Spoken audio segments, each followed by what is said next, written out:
E aqui não é um sermão expositivo, ele é temático. Eu já disse o tema, nós vamos tricotar, vamos ser nutridos a partir do tema, usando sempre a palavra de Deus como inspiração. Mas eu quero extrair o verso 28 no capítulo de número 1 de Gênesis, para fortalecer uma vez mais o tema, que é: crescer dói, crescer é preciso, crescer é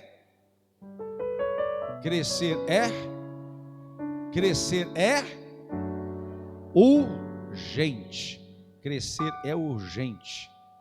E Deus os abençoou, e Deus lhes disse: frutificai e multiplicai-vos, e enchei a terra, e sujeitai-a, e dominai sobre os peixes do mar, e sobre as aves dos céus, e sobre todo o animal que se move sobre a terra. E você diz: ainda em tempo, quero receber aqui o pastor Hélio e a pastora Mirelle. Fiquem de pé, esse casal lindo.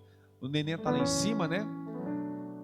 Esse casal que ousadamente, corajosamente assumiu um desafio ali em Aparecida, Goiânia, em poder dirigir um trabalho no setor Expansul, uma área muito pobre, mesmo no sentido, né, social da coisa, e estiveram ali de forma desbravadora, não só dirigindo, na verdade eles já vêm conduzindo o PG, que voltou a ser PG já há muito tempo. Eles moram aqui na Vila Mutirão. Veja o quanto que eles foram poderosos nessa ação. Saía aqui da Vila Mutirão, né, e atravessava a cidade, dirigia a nossa igreja, pastoreava, visitava, acolhia amorosamente, aconselhava, coisas que eu via eles fazerem. Meu Deus do céu, que paixão, que amor, que bom que vocês estão naquele lugar, pastoreando aquele povo. E agora, enquanto dirigente, eu pedi para que eles voltassem aqui para a nossa sede, em decorrência de algumas situações financeiras com relação ao aluguel lá. Nós tivemos que tomar uma decisão dolorosa, mas também assertiva, por causa do momento em que nós estamos vivendo. E eles estão de volta, e eu quero pedir para que os irmãos estejam aplaudindo a Deus pela vida desse casal, que é uma bênção para nós. Deus abençoe vocês. Deus abençoe vocês, viu? Muito bem. Eu pedi para colocar uma árvore aqui. Essa é a nossa árvore. Diga: isso aqui é uma árvore. O que é isso? O que é isso? Não é um galho. Isto é uma árvore. Isto é uma árvore. Tem ramos de chuchu aqui, ó. Ramos de chuchu. Foi o pastor David, né, que trouxe. Acho que 1h da madrugada ele estava trazendo ele achou essa árvore em algum lugar. Não sei se pegou de alguém. Se pegou, que Deus perdoe ele, né, pelo ato. Mas é interessante a gente enxergar a pregação. O americano, ele gosta muito de trazer ilustrações para a ministração, né? Fica mais forte, fica mais claro aquilo que o pregador, o ministro quer falar. E hoje eu quero falar justamente sobre o crescimento que dói. Crescer dói, queridos. Crescer dói. Você já tem uma experiência no sentido de crescer, e ao mesmo tempo esse processo acontece e você sente que dores estão acontecendo? Crescer dói. Se nós perguntássemos, por exemplo, para Abraão, quando Deus chama ele para crescer, sair do meio da sua parentela, da sua casa, e olha que não estava faltando comida, não estava faltando bebida, não estava faltando reserva financeira, pelo contrário, era uma família abençoada. Então crescer não está ligado somente a questões financeiras. E eu não quero que você, por mais que estejamos nesse meio capitalista, onde quando se fala sobre crescer, sempre se aponta para ganhar dinheiro, ter dinheiro. Não.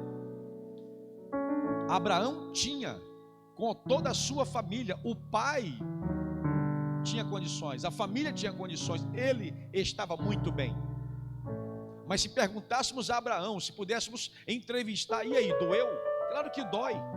Você juntar a família, convidar a família, montar um almoço ali e dizer: gente, eu tomei uma decisão, eu estou saindo aqui da cidade, eu estou saindo aqui desse estado, eu peguei a minha trouxinha, conversei com a minha esposa, eu vou pegar tudo aquilo que eu tenho, e eu estou indo migrar para um lugar. E de repente alguém pergunta ali na mesa: para onde que você vai, meu filho? E aquele engasgo aqui de explicar o inexplicável, de falar aquilo que você nem mesmo entende, porque existem processos de crescimento que ocorrem com o ser humano, com o indivíduo, que só ele entende, e Deus.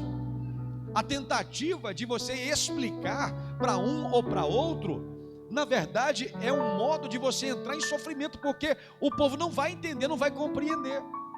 Existem falas, existem pensamentos que estão sendo gerados dentro de você a partir da própria presença de Deus. E às vezes pai, mãe, esposo, esposa não irão compreender. Se é esposa, tão somente tem que confiar. Se são os filhos, tão somente terão que se submeter a isto que Deus está fazendo. Quando nós saímos da Inglaterra e viemos para cá, minha esposa, mas meus filhos vieram primeiro. Mas quando Deus me falou que era tempo de sairmos da Inglaterra, eu tinha uma empresa muito bacana, ganhava dinheiro, morava numa casa muito bacana, dirigia uma igreja poderosa, meus filhos estavam estudando bem, estava tudo muito bem. Mas de repente Deus visita, de repente Deus pega o seu próprio coração, pastora Mirelle, Deus pega o seu próprio coração, coloca dentro de um avião, e o avião vai e o seu corpo fica. E aí você procura a graça, você procura o ânimo, você procura aquilo que te encantava em estar ali, e agora você não encontra mais, porque o seu coração já não está mais ali.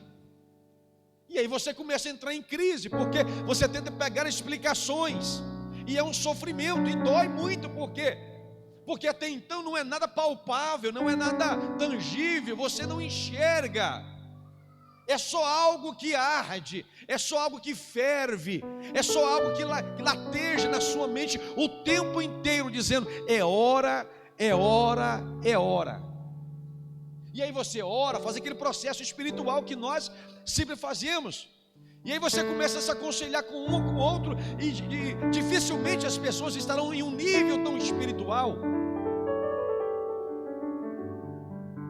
para poder te dar um conselho correto, acertado, assertivo, com relação ao que está se passando por você. E isso deve ter acontecido com algumas pessoas que moravam em outros bairros, pessoas que saíram de empresas para montar o seu próprio negócio, pessoas que saíram de igreja A, B, C, e disseram: gente, o que está acontecendo? Eu não expando mais, eu não cresço mais, e aqui eu não estou tocando em nada. Pelo contrário, tem pessoas que esse processo acontece aqui, na nossa igreja. Pode ser que a pessoa aqui esteja: gente, cadê meu coração? Cadê meu ânimo? Não faz mais sentido, parece que para mim o teto já veio. E aí a pessoa entra em crise, é uma dor muito grande, porque nós gostamos de coisas visíveis, coisas reais, propostas que você pode enxergar, que você possa ler. E de repente você se encontra em uma grande crise, entre aspas, existencial, espiritual. Vou para onde? Fazer o quê? Deus está me chamando para um novo lugar. Muitas das pessoas aqui, que estão membros, que estão congregando nessa igreja, vieram a partir desse processo. Estava em um lugar, estava em um bairro, estava em uma residência espiritual, e de repente Deus tirou o coração dali. Parece que o propósito, parece que a missão, parece que tudo já tinha se dado por fim, e se sentiram sem empolgação, sem ânimo. E aí começa, visita um, visita outro, tentando o quê? Tentando achar o coração. Para onde Deus levou o meu coração? E aí você vai num lugar, você não acha o seu coração, vai em outro, você não acha o seu coração, vai ali, não acha o seu coração, vai acolá, não acha o seu coração. Aí um belo dia, você entra aqui na nossa igreja, e aí eu vou puxar sardinha para os que estão aqui, E aí você entra na nossa igreja, diferente, parede preta. Talvez você tenha até ouvido alguém criticar, ou de forma pejorativa, apelidar a igreja nossa como a igreja da parede preta. Cuidado com a igreja da parede preta. E você entra um pouco receoso, um pouco tímido, olhando para um lado, olhando para o outro. Diferente talvez da igreja tradicional, mais com costumes, mais religiosa, abençoada, que você estava vivendo, e você olha para um lado, olha para o outro, pastor diferente, pastor esquisito, os irmãos diferentes, mas de repente alguém começa a cantar louvores, e de repente o Espírito Santo começa a te apresentar pedaços do seu coração, e você começa a se alegrar, você dilata na presença do próprio Espírito de Deus, e de repente o pastor começa a pregar, alguém vem e começa a ministrar, e o céu se abre, e o momento que você estava mais esperando começa a ocorrer, começa a acontecer. Que momento, pastor? O momento onde o seu corpo, o seu espírito encontra o seu coração, e Deus diz: é aqui, é este o lugar, é diferente, é estranho, mas é este o lugar que eu estava falando, estava ministrando. Aqui é o lugar de crescer, de avançar, de expandir. Descansa, porque aqui você vai.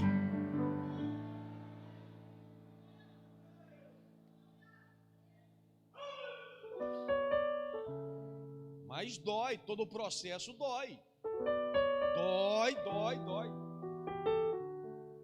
Eu quero ser ético com todos, né? Está transmitindo. Talvez alguém saia daqui e vai para outro canto desse mesmo processo.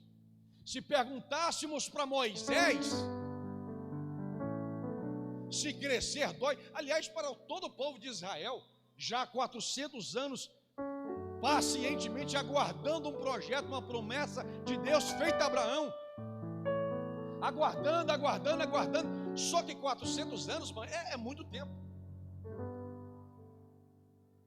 Quem já morou fora sabe como é que é esse negócio. Tem uma pesquisa norte-americana que diz o seguinte: pessoas que já moraram fora 1 ano e meio, não 3 anos, elas têm 1 ano e meio para recuperar, ou para que a cultura impregnada naquele país possa sair. Pessoas que já moraram 5 anos fora vão precisar de 3 anos para normalizar. E eu digo por conta própria, né? Quando nós chegamos, nossa, era uma... Por quê? Porque a cultura é muito forte, o jeito de viver. E pessoas com acima de 15 anos, elas não conseguem mais. Segundo a pesquisa, não conseguem. Por isso que meu irmão está 18 anos. Todo ano ele fala que quer vir embora, não dá conta. Quando vem para cá, né? E aí é uma coisa, porque a cultura é muito forte. Então imagine esse povo já há 400 anos. Eles já estavam vivendo como? Aí Deus agora usa o cidadão Moisés para que eles pudessem entrar num processo de crescimento, largar os imóveis, os patrimônios, porque por mais que a vida, naquela fatia do texto que diz que eles estavam sofrendo, era difícil, mas eles tinham uma vida estabelecida. Eles tinham uma vida escrava, porque o país não era deles, mas eles tinham uma vida próspera. Tanto é que a prosperidade deles era tanta que os próprios egípcios enciumavam do crescimento que Deus estava dando para eles. Então, no tocante a patrimônio, a dinheiro, estava muito bem. Agora chega Moisés dizendo: gente, Deus falou que é para nós sairmos daqui. Ah, meu Deus, dói desapegar. Não ser crente parece ser fácil, mas tem alguns episódios que são complicados de se entender. Tem que ser por fé, uma racionalidade, você não consegue entender por uma lógica humana inicialmente. É só por fé. Saiam daqui, desse lugar estabelecido, protegido, guardado, e vão para onde? Para o deserto. Depois eu levarei para uma terra prometida, que tinha que começar tudo de novo. Já tinha gente lá já morando. Vocês sabem a história. Se perguntássemos para Moisés se ele teve medo, se ele teve paura, se ele entrou em pânico, se ele acordou de madrugada, preocupado se aquilo que ele estava fazendo era certo, eu também. E aqui eu estou me colocando na mensagem. Ontem estávamos abrindo a nossa igreja ali no Santo Hilário, aliás, na região leste, Novo Mundo, né? Falo Santo Hilário porque Santo Hilário foi o bairro que me abrigou quando voltei do Rio de Janeiro. Mas é daquela região leste. E eu estava vendo aquela igreja lotada, já sendo plantada, já cheia. E Deus me fazendo refletir em poucos minutos o processo pelo qual chegamos até ali. Mas me fez refletir também do tempo em que estamos vivendo. Pandemia, crise, dinheiro, essa coisa toda. E mesmo assim nós estamos ousando. Não é só construir uma igreja, é abrir novas igrejas. E às vezes, humanamente, aqui não é o diabo me afrontando, aqui é a minha própria natureza humana. Porque não é porque você é pastor, porque você é líder, você é crente, que você deixou de ser gente. E gente, em dados momentos, ele pondera, ele tem medo mesmo. E eu fiquei me perguntando, será que é o certo, Juninho? Será que eu não estou levando esse povo a um precipício? Porque não é hora de eu fazer isso. Não é hora de eu abrir igreja, estamos em construção, onerou muito, ousei comprar o outro lote, e aquela coisa começa a latejar na minha própria carne, e eu vendo aquela situação, aluguel R$5.000, falei, será que eles vão dar conta? Eu disse a eles, nós não conseguimos, no máximo é vir até aqui, é trazer vocês até aqui, mas eu não consigo. E eu fiquei perguntando, será que eu não estou colocando eles em uma latada, em uma chapada? Será que não estou conduzindo mal? Será que depois não vai pesar tanto ao ponto de termos que recuar? Porque dói, sofre. Aí de repente, isso em poucos minutos, de repente o Espírito Santo, pessoa bendita. O grande problema nosso na relação com o Espírito Santo é acharmos que ele é um fluido, ele é uma fumacinha, ele é um fogo, ele é uma bomba. O Espírito Santo é uma pessoa. Tem atributos reais de uma pessoa. Ele anda. E não me peça explicações, porque de repente ele está ao lado do Nelismar e ao mesmo tempo está ao lado do Osiel, ao lado do Jean, ao lado da Denise. Ele está lá atrás, mas ele está andando. Por incrível que pareça, por mais besteira que seja, o Espírito Santo, ele pega Uber, ele entra dentro do ônibus lotado, ele vai para terminal lotado, ele vai naquela repartição chata, com o patrão chato, porque onde você chamar, onde você pedir para que ele te acompanhe, ele vai acompanhar, porque ele anda, ele transita, ele não precisa ser transportado. Aliás, é ele quem nos transporta em muitas das vezes de fraquezas, debilidade. É ele que nos carrega no colo, nos leva, nos traz, nos levanta. É ele. Ele ouve, ele fala, ele geme, ele intercede. O Espírito Santo é o seu melhor amigo, sim. Não te abandona quando todos se abandonarem. Ele não fecha as portas quando o município fechar. O Espírito de Deus é ele que te sustenta, te renova. E em muitas das vezes o que você não consegue falar diante do bondoso Deus, ele fala por você e fala com você. Calma, calma,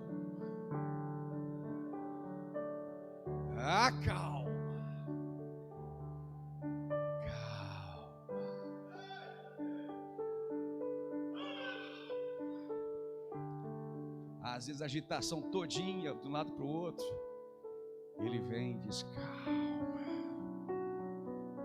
eu estou no controle de tudo. Eu estou no controle de tudo. Eu estou no controle de tudo. Alguém precisa ouvir isto. Eu estou no controle de tudo. Alguém precisa ouvir, alguém precisa escutar, alguém precisa internalizar esta verdade. Ele está no controle de tudo. Eu sei que você chora, geme, grita, dói, machuca, que você perde o controle às vezes, mas a sua falta de controle não significa que Ele perdeu o controle, não significa que Ele tirou as rédeas, o domínio e a gestão.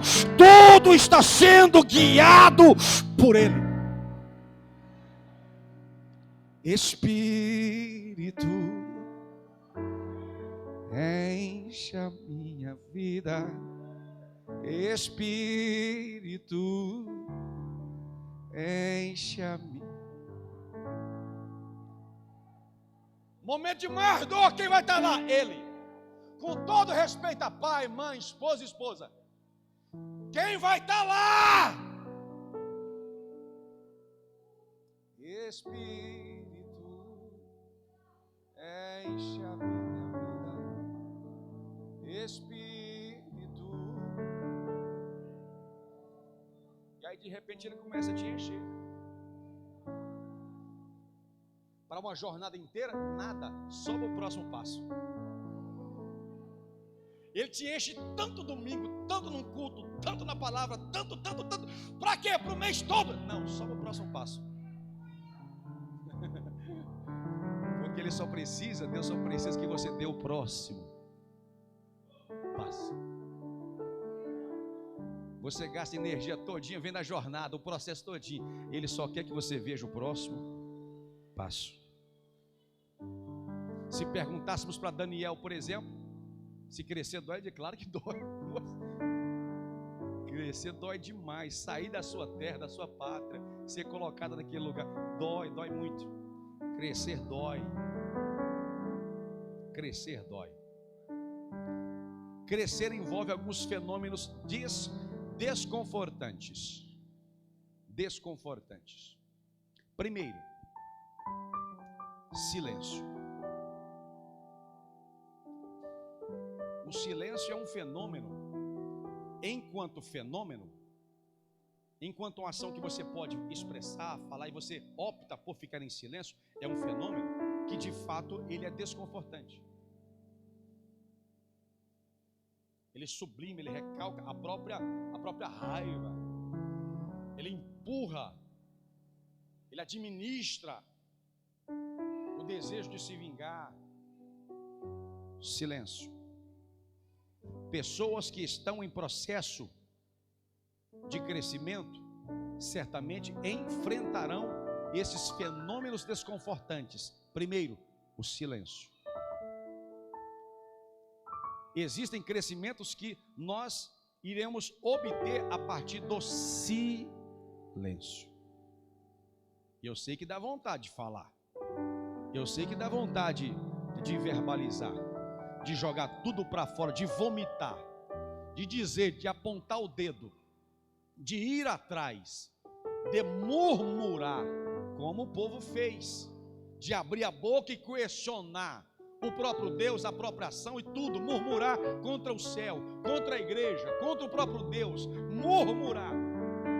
Aí nesse momento, Deus está te orientando. Silêncio.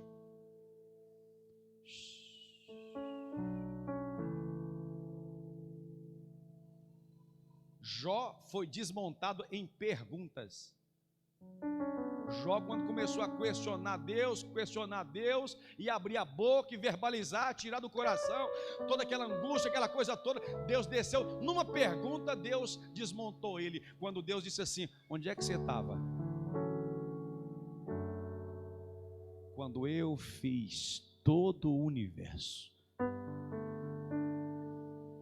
quando eu peguei todas as estrelas, contei e dei nome a elas, quando eu dei limite para os mares, dizendo daqui você não passa, quando eu fiz o sistema solar, a Via Láctea, os planetas, Plutão, Marte, Júpiter, quando eu fiz tudo isto, toda a natureza, quando eu estabeleci construindo os seres, onde é que você estava? Porque às vezes queremos colocar o próprio Deus contra a parede e obrigar Ele a explicar um processo pequeno comparado ao que Ele é. Quer saber quem é Deus? Se enxergue para você ver.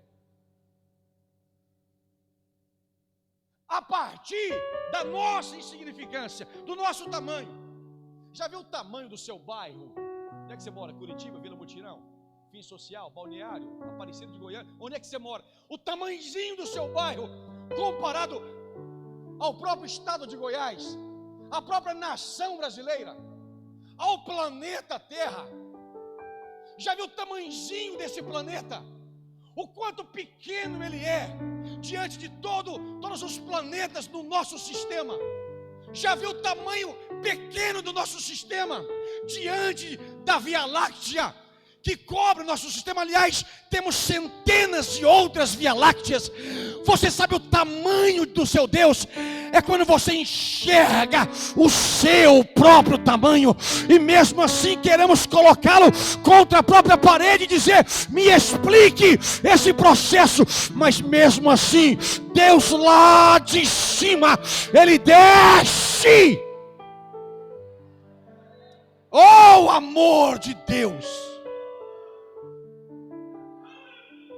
Tem patrão que o cara coordena 3 funcionários, 5 funcionários, o cara não se dá o direito de responder a funcionário.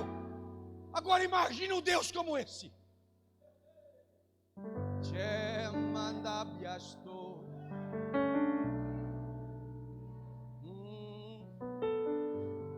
Somos como formigas, 7,5, 8 bilhões de pessoas, formigas andantes. E mesmo assim Ele desce para falar conosco.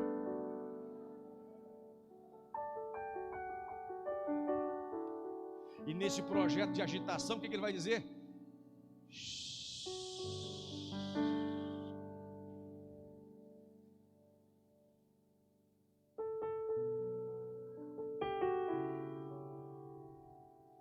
Eu estou trabalhando.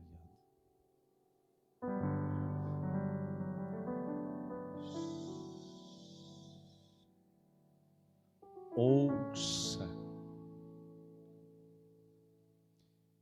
em silêncio, contemplaremos mais o que Deus está fazendo conosco. É desconfortante, mas em muitas vezes para você crescer você tem que ficar calado, abrir a boca é pedir para você atrasar o processo. Já viu aquele livro da Joyce Meyer? Recomendo para todos aqui, inclusive eu e minha boca grande. Quem vai comprar? Tem gente que perde bênção porque abre a bocona, fala o que não deve, do jeito que não deve, para quem não deve, um tom errado. E era para você ter ficado silêncio. É um processo desconcertante. Crescer implica frutificar. Agora que eu vou entrar na bendita árvore, demorei demais para chegar aqui. Vou ter que deixar a árvore para a semana que vem. Crescer quer dizer frutificar, não é isso? Frutificar. Em todos os sentidos, parir, gerar. E nem sempre gerar será de forma natural, habitual. Quem já Ontem eu fui numa chácara, na chácara que eu comprei, mas fui na chácara vizinha, e lá tem um senhor que cuida de porcos, né? Cuida de porcos. Inclusive eu peguei na orelha do porco, minha filha, que é defensora dos animais, achou ruim, né? Falei, filha, porco a gente pega na orelha mesmo. O pior é matar ele e assar, gostoso. O que você pegou na orelhinha dele? Que é gostoso aquele trem, dá vontade de comer. Você sabe que existem processos, né, para que o animal, a ovelha, por exemplo, para parir às vezes, requer uma ajuda do próprio criador, do próprio pastor. A mulher, digamos, vamos trazer mais, a mulher às vezes quando está com dificuldade no parto, o médico, ele precisa ajudar. Alguma mulher já passou por isso aí, dificuldade passou e o médico teve, né, procedimentos, corta ali, abre mais aqui, cesariana agora, que para lá, força, vai garota, vai. Fica imaginando, né, quem está ali do lado, o médico dizendo, vai, você é forte. Imagina a cara da mulher, aquela dor imensa, intensa, e algumas relatam dizendo, eu mandei cala a boca,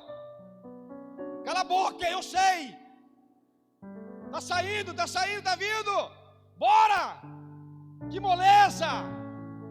Dói, gerar dói, frutificar dói.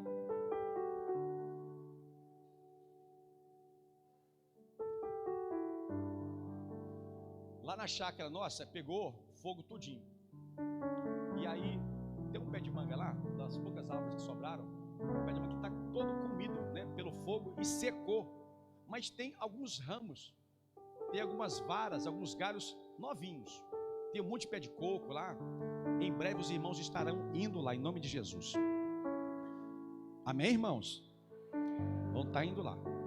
Lá tem muitos pés de cocos e o fogo pegou bastante no caule, pegou bastante no tronco. E de repente, algumas folhas secaram. E eu disse para o rapaz que está mexendo, eu falei assim, nós precisamos tirar essas folhas secas. Porque as folhas secas, de fato, elas consomem energia. E elas não vão dar mais mesmo. Não darão mais mesmo. Não tem mais forma. Aqueles galhos secos não darão. Então é necessário ser arrancado. É necessário ser tirado. Como essa árvore às vezes. E não é o caso dela, porque ela está verdinha, né? Muitas folhas bonitas. Mas o que está faltando nessa árvore? Folhas tem, e verdes. Tronco está bacana. O que está faltando nessa árvore? Não entendi. Não foi Jesus que disse? Uma certa ocasião, olhando para a figueira, ele com fome, com seus discípulos, olhou para a figueira, e era no mês de março ali, aproximadamente, e era ocasião para que aquela figueira desse, sim, figos. Mas aquela árvore, por alguma razão, e aqui não é uma acusação moral, porque a árvore não tem essa responsabilidade moral, ética, não há raciocínio, mas havia uma previsibilidade que naquela ocasião, naquele mês, houvessem sim, figos. E por não haver, aquela árvore estava vivendo de aparência. E Jesus, dando um ensinamento, não sentenciando a árvore, mas dando um ensinamento para todos os que iriam ler, para os que estavam ali. Ele que já tinha se oposto à aparência dos fariseus, à aparência dos hipócritas. Um ponto ainda mais radical, quando ele chama alguns de sepulcros caiados, bonitos por fora, e aquela coisa feia por dentro. Agora, mais uma vez, ele traz essa experiência de lição, dizendo, não vivam de aparência como essa árvore. E ele então amaldiçoa aquela árvore, e a árvore, diz o texto bíblico, imediatamente ela se seca. Ali era uma lição para todos nós esta manhã. Primeira, é tempo sim de dar frutos. O tempo é propício. O tempo é propício para que se dê bons frutos. Temos tudo para produzir, para gerar. Alguém quer tentar me convencer de que Deus não está trabalhando nesta terra, ou que a terra que nós fomos plantados não é uma terra boa, não é uma terra fértil? Então é tempo sim de darmos frutos. Segundo, ele estava dizendo, não vivam de aparência. Folha não é o que eu procuro, fruto é o que eu espero. E aí desmonta todos nós, pastor Pedro, porque vez ou outra queremos viver de aparência, queremos mostrar para as pessoas um visual, um padrão de vida, um padrão espiritual. para tentar esconder a ausência dos frutos. As folhas demais escondem a ausência dos frutos. Alguém quer potencializar, a árvore está bonita por causa das folhas. Deus não está esperando ou aguardando folhas, Ele espera, são os frutos. Pode estar sequinha, feiosa, magrela, mas que haja frutos. Na Inglaterra, por causa do frio, quase que as folhas não resistem, quase que as folhas não prosperam. Lá são os frutos que se destacam. Pé de tamarindo, por exemplo. Pé de tamarindo é uma árvore feia, né? É uma árvore feia, não é uma árvore assim, que você fica debaixo, arma uma rede preguiçosa para deitar. Não. Quando você olha para um pé de tamarindo, você não espera você elogiar as folhas, o formato dela, aquela coisa. Não, você só quer o fruto dela. Sequinha, feiosa, mas você faz assim, ó, opa, opa, opa, opa, que maravilha, opa, opa. Jesus estava dizendo nesse episódio: não vivam de aparência. Irmão, hipocrisia é algo tão terrível, tão complicado, que estagna nós todos. Deus quer nos levar a um patamar de excelência, mas por causa da hipocrisia, fingir ser quem nós não somos, fingir ter aquilo que nós não temos, nós estagnamos. A melhor coisa é reconhecer. A melhor coisa é dizer o que está acontecendo. Eu estava dizendo para um casal esses dias, né, que estava numa situação lá. O problema de vocês é isso. Ó, esse episódio aconteceu há quase 2 meses atrás, e só agora vem trazer para mim e para a pastora. No momento que está só o bagaço, só o caco, agora nós temos que juntar os caquinhos e tentar colar. Por que não assumiu o que estava acontecendo antes? Por causa disso, hipocrisia, fingir ser, fingir ter a experiência que você nunca teve. Muitas igrejas não crescem, famílias não crescem, porque finge, não enfrenta a realidade que tem que ser enfrentada. Se não tem fruto, diga: Senhor, não tenho frutos como Ana. Senhor, não tenho filhos. Eu não gerei ninguém. Não vou deixar legado. Eu quero segurar no meu colo um bebê.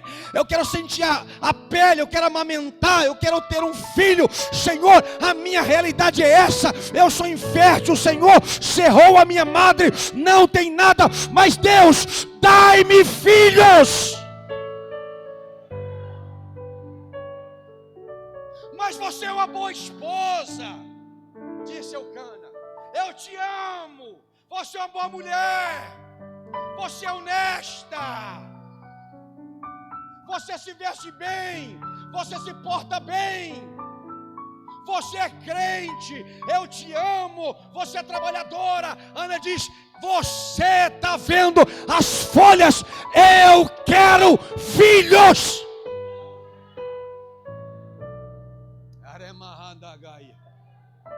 Eu sinto Deus nessa palavra. Eu sinto Deus nessa palavra. E vez ou outra Deus tem que nos confrontar. E aí, qual que é a sua realidade? Folhagem. O que Deus espera da sua igreja nesse momento? Folhas ou frutos? Folhas é o que muitos estão apresentando por aí. Por isso que não há mudança social. Por isso que não há mudança social. Por isso que o império das trevas só cresce. Porque nós, enquanto igreja, estamos apresentando para a sociedade folhas. Seu carro que você adquiriu é uma bênção? Sim. A sua casa é uma bênção que você adquiriu? Sim. Foi Deus que deu? Foi. Mas a sociedade não será convertida a partir da casa que você ganhou, da chácara que você comprou, mas dos frutos, ou do fruto do Espírito que gera dentro de você. Por isso que não expande. Por isso que o sujeito aqui dentro é um, lá fora é outro. Por isso que aqui ele pula, planta bananeira, canta, prega, fala em mistérios, fala em línguas. E lá fora, fala fofoca, fala mentira, fala palavras pejorativas. Não há mudança. Aqui parece que algumas pessoas estão recebendo nutrientes só para que as folhas fiquem verdinhas. Aqui você não veio para receber substância, adubo do céu, para que as suas folhas sejam ressaltadas ou reconhecidas, mas para que o fruto do Espírito de Deus seja visto e alimentado à sociedade. Levante uma das suas mãos. Esse momento ele é poderoso. Ele é poderoso. Se está seco, fala para ele que está seco. Se não está surgindo frutos, diga: está faltando frutos. Já faz muito tempo que não frutifica nada. Eu estou vivendo só por aparência.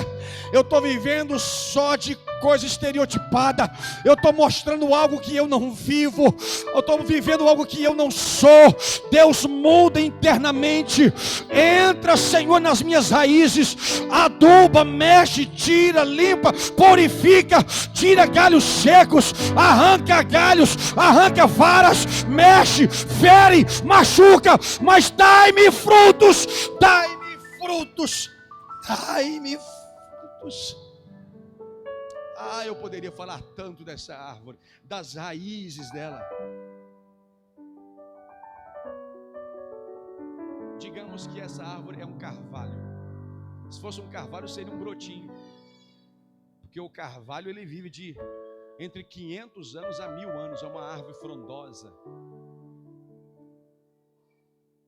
Sempre na Bíblia, quando você olhar ou você ler carvalho, possivelmente você vai encontrar o carvalho sozinho. Não está recheado de árvores em volta. Por quê? Porque as árvores em volta, a tempestade e o tempo levou tudo. O carvalho ficou. Alguém pegou isso? As raízes do carvalho são tão profundas, tão profundas, tão profundas, que alguns dizem, estava analisando hoje pela manhã, alguns dizem que chega até os lençóis freáticos da terra.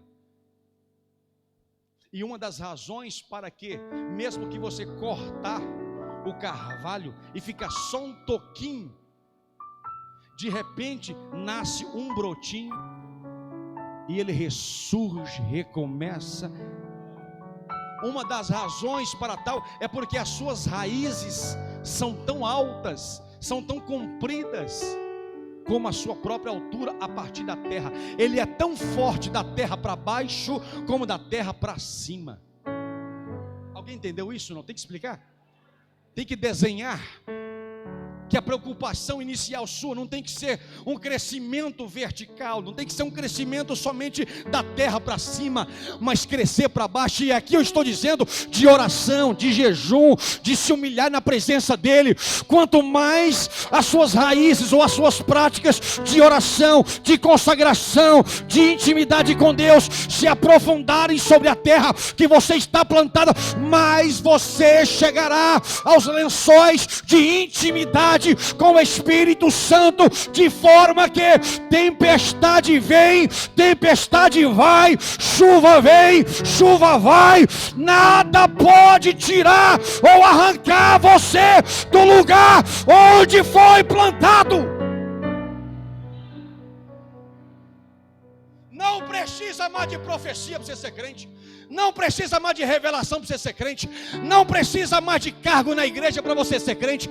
Não precisa de cargo de teologia, curso de teologia. Não precisa de bênção de homens. A única coisa que te sustém, que te mantém, são as suas raízes, que já encontraram os lençóis do Espírito de Deus. Crente maduro, crente maduro, que não é levado a qualquer roda. Surge um movimento, ele vai, surge outro movimento, daqui a pouco ele não está mais aqui. Cadê o cara? Era um fenômeno, já explodiu, já acabou, não tem mais. Você será contado na terra como um carvalho. Como um carvalho. O crescimento para cima ele é lento, para baixo é sustentável e é longo. Ela me mandou aqui uma árvore, ó. Esse é o carvalho. Esse é o carvalho. Deve ser uma árvore novinha, uns 650, 700 anos. Aqui não tem chuva, não tem tempestade. Está tão fincado na terra, está tão constante nas promessas, está tão se mantendo nos princípios, está tão se mantendo nos marcos da palavra, que não tem coisa externa que possa levar aquele que é contado como carvalho. Fiquemos em pé em nome de Jesus. Ai,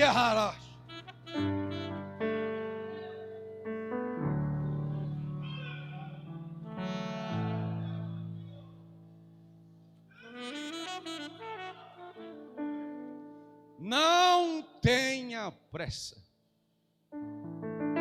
Se está doendo, quem sabe seja o botânico da vida, o jardineiro da vida, que esteja mexendo com as suas estruturas.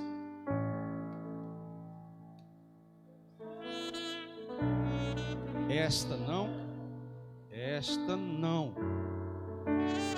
Essa vara seca que está perto de você te sugando, não. Esse hábito que está te levando para longe da minha presença, não. Isso que você está colocando nos seus olhos de madrugada à noite, eu não estou contemplando, não estou amando, então tira, sai. Essa pessoa que está te sugando, você está numa roda de escarnecedor, está zombando da sua fé, está zombando da sua inteligência espiritual. Sai, ouça, não tenha dó daquilo que Deus está arrancando, não traga de volta, não tente pregar, não tem mais espaço, mesmo que te fira, que te machuque, se é para o teu crescimento, deixa ir.